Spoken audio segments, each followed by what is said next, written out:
The following is a production of DallasCowboys.com and the Dallas Cowboys Football Club. How about them Cowboys? Yeah! Go Cowboys!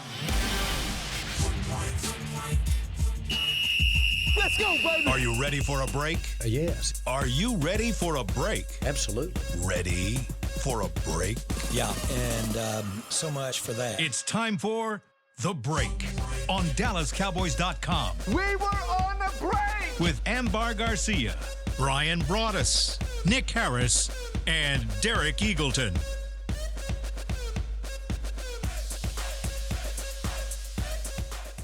It is Wednesday, September 18th, 2024, Season 20, Episode number 32. Welcome to the latest edition of The Break. We're live from the SWBC Mortgage Studios at the Star, presented by LG. LG is the world's #1 OLED TV brand for 11 years and counting. See why at lg.com/OLED Evo. Welcome to the show. We've got a lot we're going to get into today. Cowboys versus Ravens. It's our first day moving on to week 3 of the season. We will get a breakdown from Bryan on the Baltimore offense, which is scary, versus the Dallas defense. We will get to some different topics I had, some questions I have around the Dallas defense and some things that they've been experiencing and ways that they're going to have to approach getting better. Do you have something? I was going to let you finish, but I made that face because I did want to ask you guys a question after you get done. Okay. I have one even after you. All right, You know something? We're taking over the show, Derrick. Whatever I was going to say doesn't matter. Bryan, what's your question? Does this defense have a problem with big offenses? And I mean big as far as personnel. If you play with – are you built to play what was at one time the modern passing game where everybody was throwing the ball? And now we're into that mix where everybody talks about the Shanahan stuff. You know, in Shanahan's back in the day, I competed against the father, used Denver, the way they ran the ball and stuff, and played with a fullback and all that. But are the Cowboys built in a way, not at this current configuration, not to play against the big offenses? And I mean big with fullback, multiple tight ends, big-bodied guys. Let me answer that question with a question. What was Cleveland? Because Cleveland feels to me like a big boy brand of football type team. Yeah, they didn't have their back. Yeah, but last year that back played pretty well for them, though, right? And Njoku, I'm thinking with Cleveland, maybe not so much with the fullback and all that. Yeah, they did. They had a lot of fullback, didn't they? The quarterback had something to do with that too. I'm just trying to think about the teams that have given Dallas problems. The teams like a San Francisco and even maybe a little bit of a Green Bay, the way they give Dallas the problems. If you play in 21 personnel or 22 personnel, that seems to be something. But you're right about Cleveland. I just don't know if Cleveland, like I say, Cleveland will run the ball. They just didn't have the guys they normally run the ball with. Now, San Francisco, I was watching them against Minnesota this morning. They've got a guy in Mason that could run the ball. Actually is even more physical than McCaffrey running the ball. So I was kind of curious, what did Minnesota do to them defensively? Well, block punt, fourth down, interception. San Francisco has not won in Minnesota since 1992. Yeah. Wow. Yeah. I was like, that seems weird. Like I had to go back and rewind on my TV. Yeah. 1992. That's a weird stat. I just wondered about because you were built to play in an era where teams. Remember, there was a time, Derrick, when I was working for you here at .com where we were talking about if you ran the ball, and everybody, remember how much we would do shows and everybody say, they're running it too much on first down. They're running it too much on second down. Every run play. And then everybody that was an analytics guy or gal was telling you that running the football was not the way to go. Yep. Because they were saying, running the football, you don't score enough. And okay, you don't. But now where are we? We've built these defenses to combat the 11 personnel stuff. And now we're trying to get back to build defenses that can handle 21 and 22. When I say that, the two backs, two tight end offense. I'm just for Jerry. We got Jerry on the show. Got Jerry on our back. So, always in my mind. But see, that's where I wonder if Dallas is They tried to with Mozzie Smith get You're a asking- 329 pound defensive tackle, which they never did under the Rod Marinelli administration. Yeah. You're asking defensively specifically, right? Are they Yeah. built defensively to be able to handle these things? I'll say this: 2023, absolutely not. I mean, if you look at the 2023 roster, okay, then what has changed since 2023 and 2024? They've added a couple of big guys in the interior. We haven't loved the play from them so far. Right. You still only have 4 guys on your entire defense that are over 270 pounds. You got Osa Odigizua, Linval Joseph, Jordan Phillips, and Mozzie Smith. Those 4 guys were your 4 worst run defenders on Sunday. So where does the weight, where does the size actually come with the talent? I'm not quite seeing that so far. So I would say no. I would say because I know for sure that was the problem last year. They were not built that way last year. Yeah. And But playing with year, dime linebackers. Yeah, I think that was Yeah. more the issue last Yeah. year. Is injury forced them into a situation where they didn't have the Absolutely. right personnel. Absolutely. Yeah. This year, when you say built, I think they're built for it. I just think they're bad at it right now. Like, Okay. They got the bodies. We just talked about. They got big bodies. They just aren't good at doing what they need to do in order to stop the run. And that's where I think, you listen to somebody like Zimmer or you listen to what Jerry had to say. Their expectation, at least, is that they think they can fix it because they have the bodies. Like the bodies are there. These are body types. It's the that talent. work. Are they good enough is the Yeah, question. yeah. Are they good enough to do what you need them to do in order to stop the run? I feel like the one way, and I don't see them waving a magic wand and letting everything get fixed and all that, because I think they're going to have the same personnel. But you better figure out a way to keep these linebackers clean. I don't care if you have to hold guys coming off the ball or play with better angles or alignment, whatever you have to do not to let guards and centers and tight ends and tackles come off on these linebackers. Because if those guys are blocked, we see what happens. Yeah. We saw that and something about the Saints. We interviewed their before the game in a pregame show, Mike Haas, their play-by-play guy. He was kind of talking about the game coming into the Cowboy game. He's like, yeah, against Carolina, that the running back there was not touched until like 2.5 yards down the field. Alvin Kamara was it was 2.5 yards before he was even getting touched. Yeah. God, it felt like even more in this game. It felt like he was getting through the hole and first down. Yeah, and it's like maybe 6 yards he wasn't getting touched. Yeah. But that was something he was kind of hanging their hat. They're like, hey, they blocked well enough in the running game. That's we were trying to kind of figure out was this Saints team, is it a smoke and mirrors team or is it really a legitimate team? It looks like a legitimate team running the football. One thing I'll say, though, is I look at teams like San Francisco, like maybe what we're seeing from the Saints. You might throw Green Bay in there.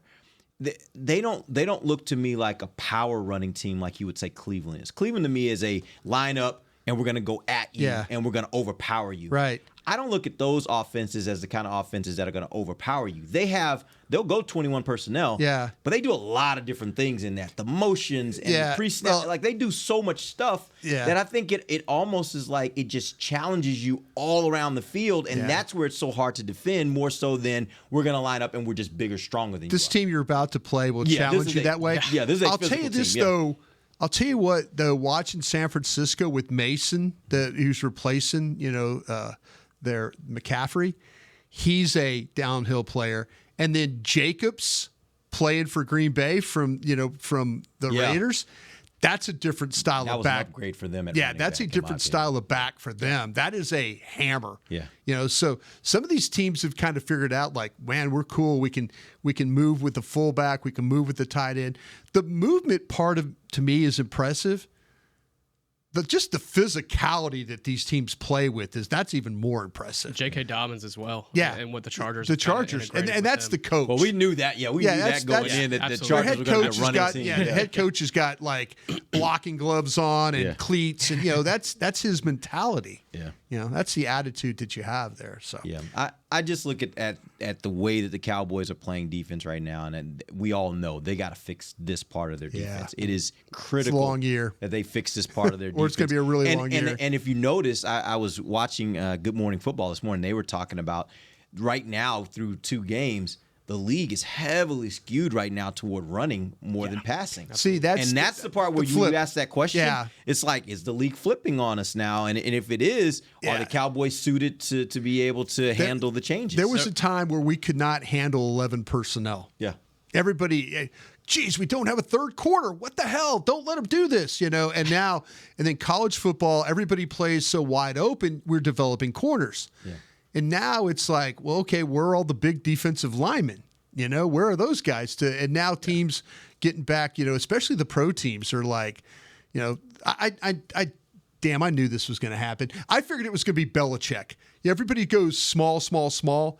And Belichick was going to go big, big, big, big, and then play. But the 49er dudes and actually the Shanahans at Washington with RG3 and those guys, they kind of pushed this thing into, I think 2017 is when we kind of started seeing this kind of thing coming up. This defense is built like a Big 12 defense. They need an SEC defense.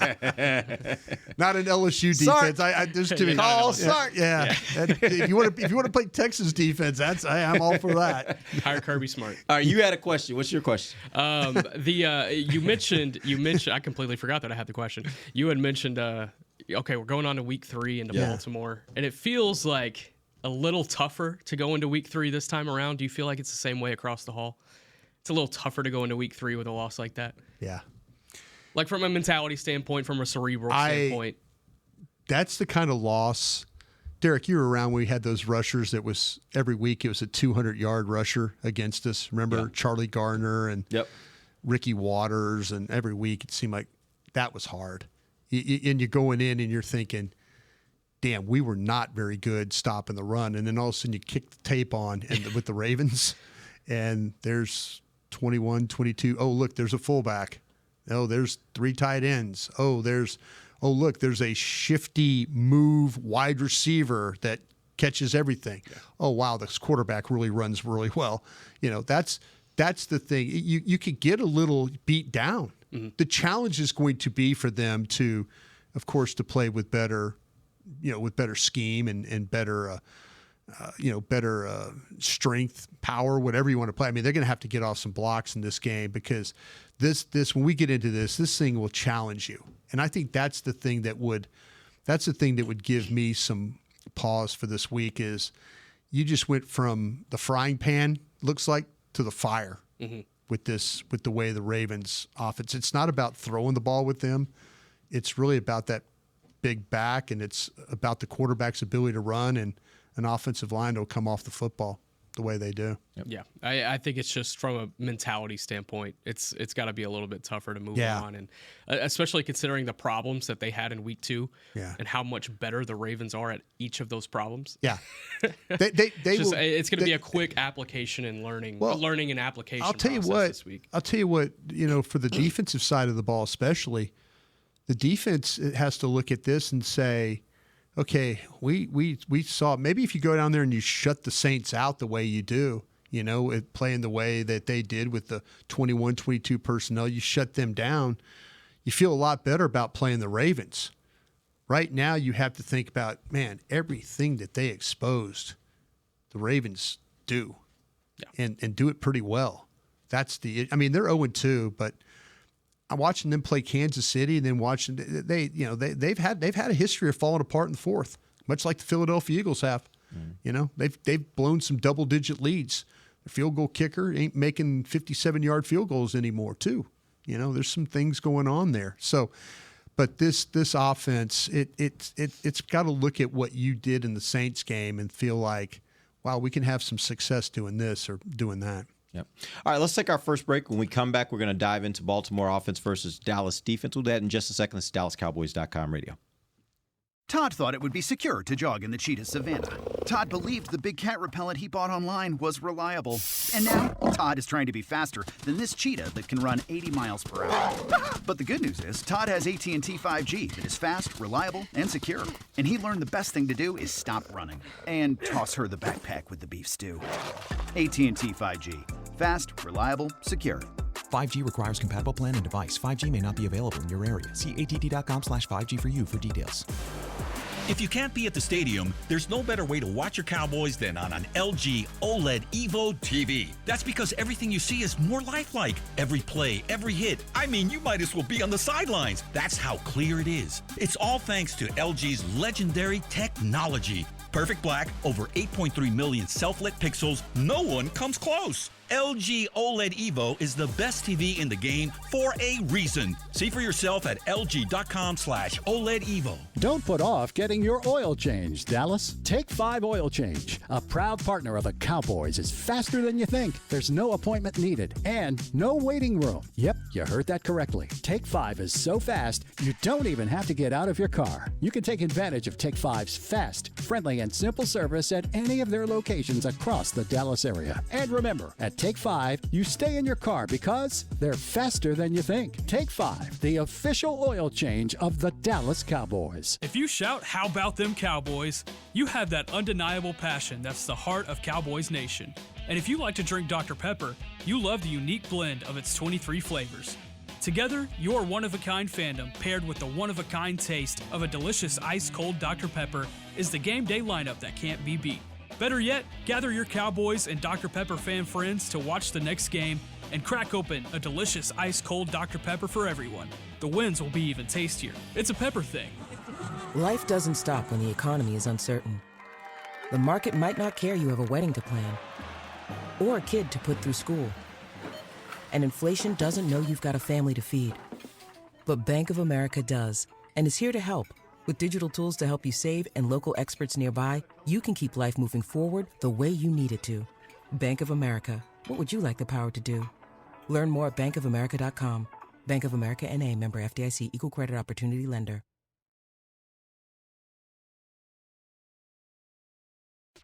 Back to the break.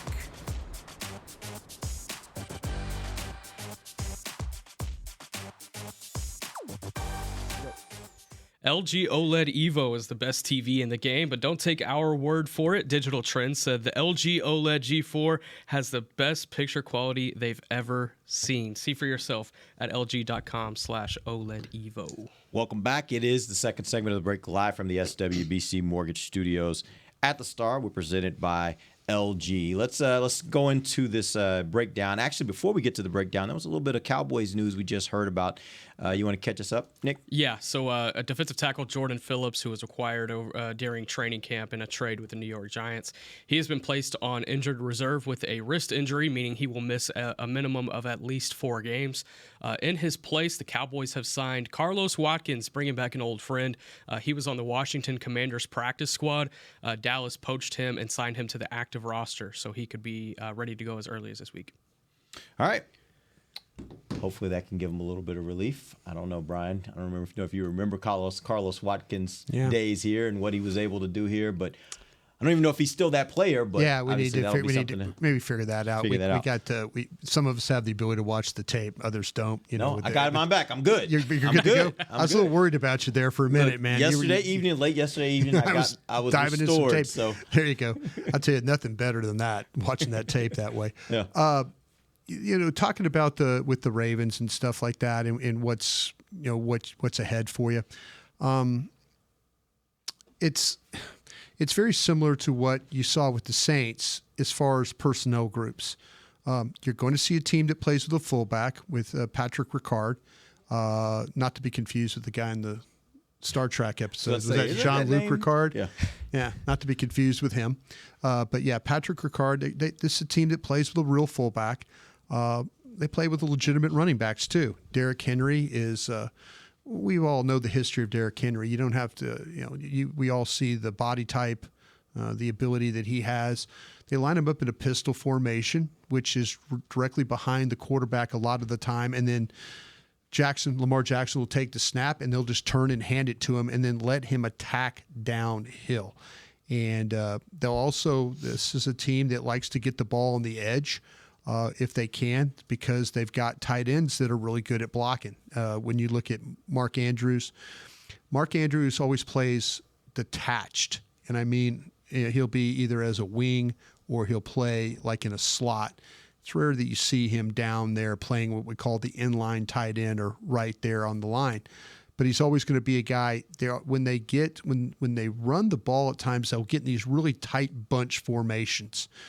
And then you'll see maybe Isaiah Likely, the tight end, and then Mark Andrews, the tight end, and then Ricard all on the same side.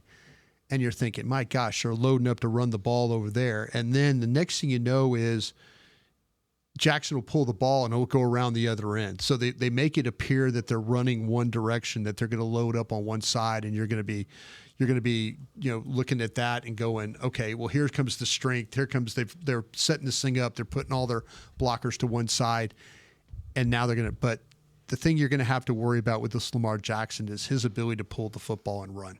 That is something that he's not the thrower that you faced last week, but he's an elite runner with the ball in his hands. He's like having an extra running back with unbelievable ability to make you miss.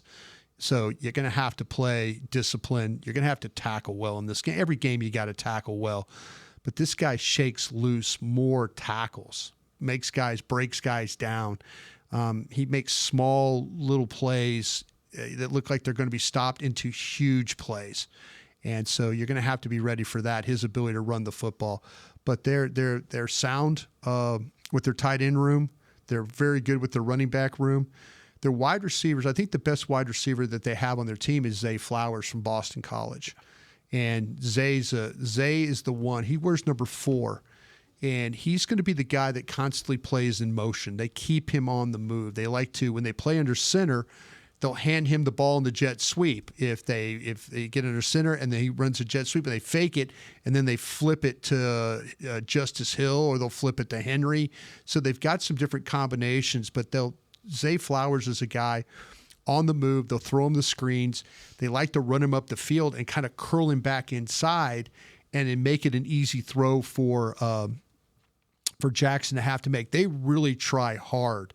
Todd Monken, their OC, he tries really hard to make as many easy throws as he can for Jackson. And so you're going to see a lot of routes where they go up and turn back. Last week we saw a lot of the crossing routes. You'll see a few of those crossing routes from what I saw in 2 games with the Ravens, but they really they want Jackson throwing to stationary targets because he's more accurate throwing the ball that way. Their offensive line. Real quick before we go to there, I want to talk specifically about the passing game. Right now they're ranked number 1 in total offense with 835 yards. And they're actually, the interesting part about it is they're 4th in passing with 499 yards, 7th in rushing at 336 yards. What's the key to the passing game? Because going into this game, my assumption was that their running game would be much better than their passing game, but it looks like they've gotten more out of their passing game. What's the key to that? It's Bateman, the receiver, is a nice player as a 2. Zay Flowers, I think, has been really, really good in the 2 games I watched. Like I say, they try and create opportunities for Jackson not to have to make some crazy throws. I mean, it's Andrews up inside, Likely up inside, Likely up outside. It's just some simple type. Get to a spot and stay in the spot. Get to a spot, stand there, and they do a good job. If I could, an extension of that, they are good off script. Yeah. And that has helped facilitate their games in some areas where they are just trying to pressure Lamar Jackson, not let him go anywhere. Yeah. He can escape and make some things happen. He made a throw against the Raiders. I don't know if you got to see the Raiders tape at all. He gets flushed to his right, and he throws the ball all the way across the field to Flowers. Mm-hmm. And so, they just lost him. The play breaks down, and now Jackson's running. And there's times where you see him running and moving around and him having to throw off his back foot and him not get enough on the ball or get it to the outside with enough pace. When he stands and is able to throw, he's kind of a flick the wrist quarterback. He's not a big wind it up and let it fly guy. He's more of a just kind of sit there and flick. Mm-hmm. And so you see, that's why the underneath stuff, the out stuff, he's able to throw those things. And I wouldn't be surprised if they try and take a shot after what we saw last week with the 70-yarder. And, if they could get Zay Flowers, they've got Nelson Aguilar, who's could be a vertical player, but Flowers is the one that I think that they'll probably take the shot with. Let me ask you something on Flowers. The last 3 years that Flowers was at Boston College, he worked with Steve Shimko, who's now an offensive assistant with the Cowboys. Do you think that helps in any way? That was my question. Yeah. How to defend him? Yeah, I mean, it could be just, hey, I know these little nuances that he didn't do great with 2 years ago in college. Does he work maybe a little bit he more? could just say he's great. Why do I feel Exactly. like that, and maybe across the hall they're not? Maybe if our coach steps up and says, "Hey, I was with this guy at Boston College." Anybody wants to know, but no, I think the thing with Flowers to me, and the way they try and keep you from getting a beat on where he is the movement with him. How they like to move him across the formation. They like to keep him moving so you can't double him, or it shows if you man, maybe you're running and he's running you through trash, that type of player. But he's a good young player. I mean, he catches the ball. He catches the ball well. There's a couple times where there were contested catches in the Raiders game where they got knocked it out of his hands. But other than that, I mean, he is a weapon. I could say I think this running game is going to be the thing that these linemen they've got some guys that have got some athletic ability. The center, Tyler Linderbaum, if you watch the draft show, if you follow the draft show, we were kind of all hopeful that they would have drafted Tyler. But he's a smaller guy. He's a lighter, smaller guy. But they pull him. They get all these guys out in space. We've seen the crack toss. We saw that. The pin and pull stuff. We saw that last week. It's all stuff that the Ravens do. If they have a problem in pass protection, and Nick, I'm glad you're here. It's the right tackle is Daniel Falalay. Falalele. That's my interpretation. Yeah, I always Daniel Falalay, and I thought it was Falalay. Hold on, I'm about to get it for you. Okay. Well, anyway, he's the one guy at the right guard spot he's a massive guy, and he came from the Falalele. Yeah, from the University of Minnesota, and Minnesota at the time during COVID, Derrick, they had guys that were 6-year players, 6-year starters on their offensive line. And Falalay was one of these guys. He was a tackle, and I remember him because how big he was. He's 6'8", he's 380 pounds. And so he's a massive guy. So how do you take advantage of maybe a little bit of lack of foot quickness? And that's what some people were able to do with him. He is not the quickest guy when it comes to coming off the ball. And he's the one guy when matched up one-on-one, I went back and I was like, okay, give me the guys with all the pressures. This is the guy that gives up the most pressures, and that's the guard. So somehow, some way, if you get, if Oso Digizua, somebody can find a way, if you could get these guys into some passing situations, that's the guy right there that I would probably take a shot at, because the more I watched him, the more I saw a 380-pound man that struggled with quickness and struggled with his own quickness off the football. All right, let's go ahead and take our final break. When we come back, I want to know a little bit more about Derrick Henry. Is there a way to stop him, and do the Cowboys have the things necessary in order to be able to slow him down? We'll do that when we come back. DallasCowboys.com radio. It's the official men's skincare brand of the Dallas Cowboys, Jack Black. And right now, Cowboys fans can get 15% off their $75 order. Plus, because every deal needs a playmaker, your order will include a free 5-piece skincare set and free shipping. The Jack Black Playmaker is 4 of Jack's favorites and a full-sized intense therapy lip balm. Make a play for the Playmaker at getjackblack.com/Cowboys with the code CowboysVIP. That's getjackblack.com/Cowboys with the code CowboysVIP. They say champions are remembered, but legends are never forgotten. United Ag & Turf offers a winning lineup of John Deere equipment built to tackle any challenge on and off the field. Legendary John Deere tractors, combines, residential mowers, commercial mowers, compact construction equipment, Gator utility vehicles, and a full line of golf and sports turf equipment. United Ag & Turf, the official Ag & Turf equipment supplier of the Dallas Cowboys. Visit UnitedAgAndTurf.com to find a location near you. If you can't be at the stadium, there's no better way to watch your Cowboys than on an LG OLED Evo TV. That's because everything you see is more lifelike. Every play, every hit. I mean, you might as well be on the sidelines. That's how clear it is. It's all thanks to LG's legendary technology. Perfect black, over 8.3 million self-lit pixels. No one comes close. LG OLED Evo is the best TV in the game for a reason. See for yourself at lg.com/OLED Evo. From the field to the festivities, Lucchese embodies the essence of luxury and tradition. Handcrafted with meticulous precision, each pair offers unmatched comfort and style. Stand tall while you're tailgating or cheering in the stands with the Dallas Cowboys collection by Lucchese. Shop the collection today at the Lucchese store at the Star in Frisco or online at lucchese.com. Lucchese, the official boot of the Dallas Cowboys and Dallas Cowboys cheerleaders. Todd thought it would be secure to jog in the cheetah savanna. Todd believed the big cat repellent he bought online was reliable. And now, Todd is trying to be faster than this cheetah that can run 80 miles per hour. But the good news is, Todd has AT&T 5G that is fast, reliable, and secure. And he learned the best thing to do is stop running and toss her the backpack with the beef stew.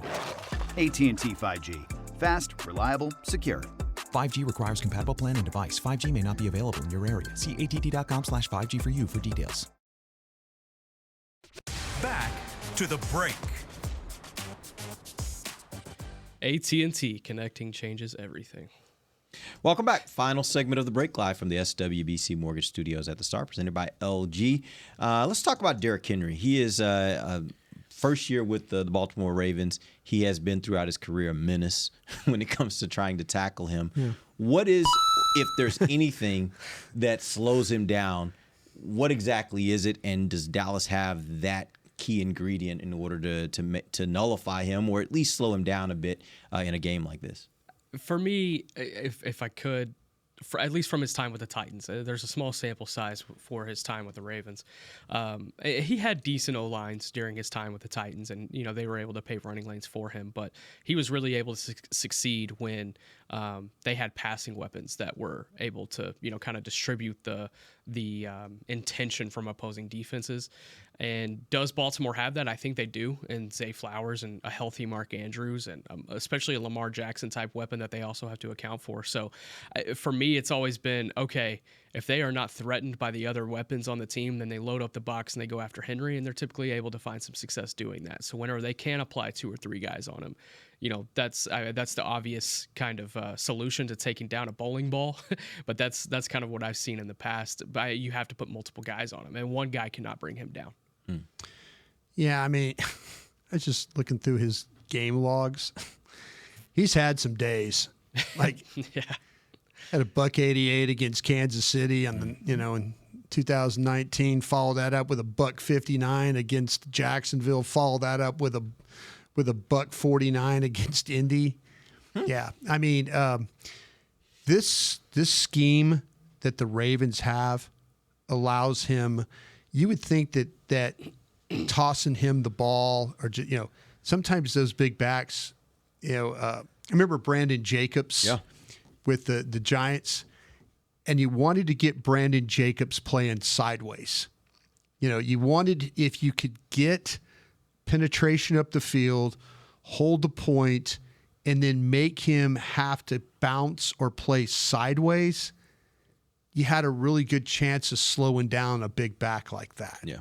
It's when these guys see an opening and then they hand him the ball, they just turn and hand it, and now he's going downhill at a hole. It's difficult to close or to get somebody over. And just the way that the Ravens he's really good taking it inside. He's good at taking it inside and bouncing it. He's good bouncing it. He's good taking it straight outside. But the Ravens have got all this ability with their like, especially their left tackle, Staley, that running off the left side, Andrews, Staley, Likely. They get a crack over there. They get bodies, and Ricard, they just push you. And now you're fighting blocks, and they got this 250-pound guy running the ball at you. It makes it very, very difficult. And the best thing I could think of to try is just to crowd that line. And you know what? If Lamar Jackson's going to beat you throwing the ball this game, so be it. So be it. Yeah. I might put every body I got in that box and dare them to beat me throwing the football. And if you're good enough doing that, then I tip my hat to you. But I am not going to let you hand the ball to that guy 18, 19 times in this game and get 150 or 160 yards. I'm not going to do it. I'm going to put as many bodies in that box, and I'm going to say, I dare you. And on the flip side of that, if I was the Ravens, I would play dime the whole game. I was thinking the exact same thing as you. Yep. Yeah, just play dime the whole game. And, listen, I dare you to run the ball today. Yeah. I dare you to try and run the ball today because you won't run the ball. Yeah. You will throw against my dime package. Both teams are in a little bit of a bind. Yeah. Jackson could throw, but Jackson will also make some mistakes. Yep. He'll make some mistakes, but to me, I load that box up and I'm like, if you're good, if you're interested in running against 8, 9 guys the whole day and you have success, my God, you're a better football team than me. Yeah. That's how I would play this. Yeah. I mean, you're going to be asking these DBs to be playing a lot of one-on-one, but hey, it's the NFL. It's time to do it. Yeah. You know what? I have a better chance. I would have a better chance of stopping the run and stopping them, and like I say, make Lamar Jackson, make him drive the ball, throwing the ball. Make him. If he keeps hitting Flowers and hits the tight end, if they keep doing that, then that's, hey, it's better than them running the ball down your throat. Because you're probably going to get Jackson making a mistake. He'll overthrow one. He'll throw one behind a guy. They'll get tipped in the air. Maybe you get a turnover. But you really don't right now, after last week, your answer for playing run defense is not great. Yeah. I think one solution that could help you win this game, you just need to figure out how to win the time of possession battle. If you can figure that one out, because they are going to come out and run on first and second down almost every single play, or almost every single drive. And if you could somehow figure out how to win the time of possession battle within all of that, you might find a way to win this game. But that's where I don't see the Cowboys being able to make up that difference because they don't have a running game, right? So it's not like they can chunk clock around. I think it's going to be a 10-minute difference at the end of this game. We didn't talk much yesterday about Damone Clark, but I want to get an evaluation from both of you guys. What did you see from him in this last game? And then you can even go back to game number 1. What did you see from him really over those 2 games? And how do you evaluate where he is at this point? I think with Damone Clark, obviously a lot of responsibilities have been taken off of his plate coming into 2024, and still trying to find his new role, I think, is still the assessment that I see from the first 2 games. But I think there was no player on the defensive side of the ball that I could have credited great play to. I think Micah Parsons had some moments. I think Chauncey Golston had some moments. But I want to look at Damone Clark specifically. I mean, there was times that I've mentioned where Eric Kendricks, Maris Leofau, even Overshown in some instances, were having to play 2 gaps at a time. Yeah. And there was times when Damone Clark was having to do the same thing, but there was also times when Damone Clark had a 1-gap read and he missed it. So it's like I think it's still trying to figure out that role, but also he needs a consistent defensive front to be able to do that. When you're being asked to do something and the people around you are not doing their jobs, it's really tough. Yeah, he's a good player. He's not good enough to do everyone else's job. I think Nick's right about that. When you ask him, okay, your responsibility is this, I think he's pretty good at doing that. But don't ask him to do a lot of things. And this is where that comes in about with Overshown. How do you find a way? Is it Leofau, Clark, who comes off the field? Mm-hmm. My gut feeling is if they had to take a guy off the field, they would probably take Clark off the field, would be my guess, to play Overshown. But again, here's a team you're probably going to see. 89% of their snaps last week were base defensive snaps. If this team gets in that 21 personnel, 22 personnel like we saw, the Ravens are going to say, okay, we're going to make you play base defense again because you didn't do a very good job of that. But to me, if you need to think about where Overshown fits in that base package. You need his ability to finish. When he could get through a hole, or he doesn't have to fight the block, and he can run, he could tackle guys for no gains or small gains. You need that on the field right now. Let's flip that and let's do an evaluation on Kalen Carson. Rookie, had 2 games now. What are you seeing from him that he's doing well? And what are areas where you look at it and you say, if he doesn't fix this other teams are going to see it, and it's going to be exploited in future weeks. I'll start with that backside thought. Speed. We saw that on display. Rashid Shaheed or Olave. These guys were able to get some wiggle off of them, at the top of their routes, and was able to kind of get away from Carson at times. Carson is an aggressive guy, and I think that's probably what Al Harris saw on film from Wake Forest and said, hey, we want this guy because we can kind of fine-tune this a little bit and make a turnover machine out of it. With that being said, though, you're still going to have a lot of cons that come with that, and one of those being accounting for speed. I think at times that was Stephon Gilmore's biggest issue last year, especially later down the season. So when he lines up against these speed weapons, they're able to blow by him, and we saw that on multiple occasions from Rashid Shaheed, Chris Olave, and some of those other passing weapons for the Saints, even at a couple of snaps where he's lined up on Kamara. I think with Kalen Carson, it's going to be a reps thing for sure. But I think if he can get a little bit more depth at pre-snap, he'll be able to kind of account for that a little bit more. Yeah. Because I like the physicality from him. I just want that physicality at the top of routes too. Even if it comes with penalties, I'm okay with that. We haven't seen that yet. I would be okay if he has a physicality penalty at the end of the day if it shows that he's trying to push guys off the route. Man, maybe this approach is terrible to take. I would play him as much press as I could because I feel Press? okay. Give me I feel like at depth, they can run on him. And when they run on him, I don't know. I think his quickness is good, but I don't think it's the ability to pedal and to turn and to go. I think anything when he could play press and get hands on and then try and maybe make that receiver have to start again, that kind of play into his strength. You could see the separation on the in-cut routes and the things like that. I mean, at depth, it just didn't seem like there was that explosiveness that you really wanted. I mean, I could also see that being a little nervous about the speed. Mm-hmm. We've seen him in I remember the Rams preseason game where he looked very tentative playing.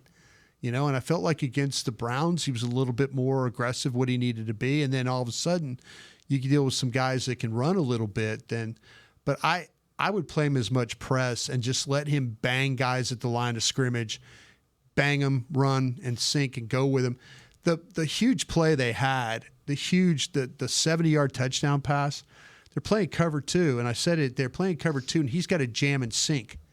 He misses the jam. He doesn't even jam. He just sinks. And now you got a free runner on those safeties. And so he's got to learn. Your technique is important. If they ask you to jam, you got to jam. The defense depends on you playing it the right way. But me personally, I worry about him playing from some depth. And I know he was a zone player, but until he kind of gets a good feel for it, I'd put him up, let him be physical, let him try and run with receivers. If he gets a couple of defensive holding penalties, fine. They're 5-yard penalties, but learn along the way on how to make those plays. Do you think there's a higher likelihood though if he's playing more press, he's going to give up more big plays at the end of the day? If he misses with the jams, sure. Okay. Sure. But to me, is that because of the speed? You don't think he has the speed to catch up? I think to me, depending on how much cover 2 you play, maybe if you're one of those safeties, if you're Hooker or you're Wilson, especially Hooker, keep an eye on the rookie side of the field. Keep it. Diggs, you can say, okay, he's fine. Mm-hmm. I need to think about cheating over to this guy's side a little bit until they kind of figure those things out. Diggs got beat a couple times. Diggs did. And Diggs from depth, too. Yeah, exactly. Running inside, and that's something you really worry.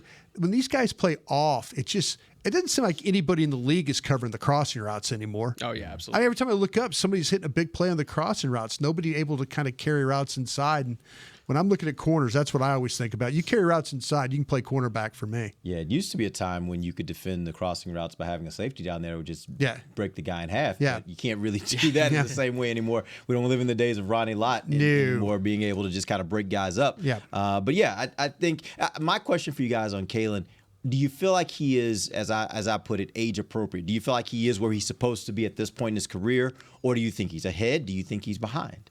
I think he's ahead. I mean, if you're looking at a 5th-round pick rookie, I mean, you're getting what you're getting more than what you could have expected out of him when you picked him in April. Yeah, absolutely. I don't think he's a liability at all. Out there. No, I don't think so. Teams have thrown the ball at him, and he's got to take better angles. I mean, and these are things he's going to learn. Yeah, these are things. I mean, like when the game is a fast game. It is really, and when they throw a screen and you got to take an angle, that could have been, you tackle Kamara. It's a 12-yard gain. It's not a 57-yard touchdown if you take a better angle there. There are things he's going to have to learn along the way, and they'll be able to point it out to him now. He's doing these now he's playing. I trust Al Harris to get him to where he needs to be, in the coming weeks. That 57 yard 57, screen. yeah. Kendrick's just missing his Kendrick's guy. overrunning That's the play, tough. and then That's Carson's tough. angle was bad too. Yeah. All right, we appreciate you guys. Jonas will be back tomorrow. We'll get into the Ravens defense versus the Cowboys offense. Till then, for Nick Harris and Bryan Broaddus, this is Derrick Eagleton. This has been The Break, live on DallasCowboys.com radio. This has been a production of DallasCowboys.com and the Dallas Cowboys Football Club. How about this, Cowboys?